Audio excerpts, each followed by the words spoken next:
Hi friends, welcome to VividTech. நம்ம எல்லாமே இன்ஸ்டாகிராமில் வந்து ஸ்டோரிஸ் வந்து ஷேர் பண்ணுவோம். ஸோ இந்த வீடியோவில் வந்து ஒரே ஸ்டோரியில் வந்து எப்படி மல்டிபிள் ஃபோட்டோஸை வந்து நம்ம ஷேர் பண்ணோம் அப்படின்றது தான் இந்த வீடியோவில் பார்க்க போகிறோம். ஸோ வாங்க வீடியோக்குள்ளே போகலாம். வீடியோ கடைசி வரைக்கும் ஸ்கிப் பண்ணாமல் பாருங்கள். இதான் நம்ம சேனலுக்கு ஃபர்ஸ்ட் டைம் வந்திருப்பீங்களா இருந்துச்சுன்னா நான் தான் விக்னேஷ். மறக்காம நம்ம சேனலை சப்ஸ்கிரைப் பண்ணிவிட்டு அப்படியே பார்த்துல பெல் ஐக்கனையும் கிளிக் பண்ணிடுங்க. அதாவது நம்ம இன்ஸ்டாகிராமில் வந்து ஏதாவது ஸ்டோரி வந்து ஃபோட்டோவில் வந்து ஷேர் பண்ணுவோம். இப்படி ஷேர் பண்ணும் போது நமக்கு மோஸ்ட்டாக வந்து ஒரு ஃபோட்டோ தான் வந்து நம்ம ஸ்டோரியில் ஷேர் பண்ணுவோம். பட் நம்மளால் நம்ம தேவைக்கேற்ற எத்தனை ஃபோட்டோ வேணுனாலுமே வந்து ஒரே ஸ்டோரியில் வந்து ஷேர் பண்ண முடியும். ஸோ அது எப்படி அப்படின்னா ஃபர்ஸ்ட் ஸ்டெப்பாக வந்து ஸ்டோரி டேப் ஓப்பன் பண்ணி முதல் ஃபோட்டோ வந்து நீங்கள் சூஸ் பண்ணிடுங்க. இப்போ நான் வந்து ஸ்டோரி போடுறதுக்காக ஒரு ஃபோட்டோ வந்து சூஸ் பண்ணி வச்சுருக்கேன். பட் நீங்கள் வந்து பேக்ரவுண்ட்ஸ் மட்டும் ஏதாவது சூஸ் பண்ணிவிட்டு அதுக்கு மேலே ஃபோட்டோஸ் போடனாலுமே வந்து உங்கள் விருப்பத்துக்கு ஏற்ப ஆட் பண்ணிக்கலாம்.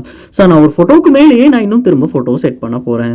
ஸோ எப்படி அப்படின்னா மேலே பாருங்கள் கார்னரில் இந்த மாதிரியான ஐக்கன் ஒன்று இருக்கும். ஸோ இந்த ஐக்கனை கிளிக் பண்ணும்போது இந்த மாதிரியான நிறையவே ஃபீச்சர்ஸ் வந்து உங்களுக்கு ஷோ ஆகும். ஸோ இதில் வந்து கீழே ஸ்க்ரோல் பண்ணி பாருங்கள். இந்த மாதிரி ப்ளஸ் ஐக்கன் ஒன்று போட்டு ஒரு ஐக்கன் ஒன்று இருக்கும், ஆப்ஷன் ஒன்று, அதை வந்து கிளிக் பண்ணுங்கள். கிளிக் பண்ணோடனே வந்து உங்கள் மொபைலில் உள்ள கேலரியில் வந்து உள்ள ஃபோட்டோஸ் எல்லாமே உங்களுக்கு ஷோ ஆகும். ஸோ அதில் உங்களால் வந்து ஃபோட்டோஸ் வந்து சூஸ் பண்ணிக்க முடியும். ஸோ சூஸ் பண்ணதுக்கு அப்புறமா உங்களால் இந்த மாதிரி ஃபோட்டோவை உங்கள் தேவைக்கேற்ப வந்து அட்ஜஸ்ட் பண்ணி தேவையான இடத்துல வந்து மூவ் பண்ணி வச்சுக்கொள்ள முடியும். ஸோ திரும்பவும் அதே ஐக்கனை கிளிக் பண்ணி நம்மளால் இந்த ஃபோட்டோவை வந்து செலக்ட் பண்ணி நமக்கு தேவைக்கேற்ப வந்து ஃபோட்டோஸை வந்து இதில் ஆட் பண்ணி ஒரே ஸ்டோரியில் வந்து மல்டிபிள் ஃபோட்டோஸை வந்து ஷேர் பண்ண முடியும். ஸோ இப்படி தான் வந்து இன்ஸ்டாகிராமில் வந்து ஸ்டோரி ஷேர் பண்ணும்போது மல்டிபிள் ஃபோட்டோஸை வந்து ஒரே நேரத்தில் ஷேர் பண்றது.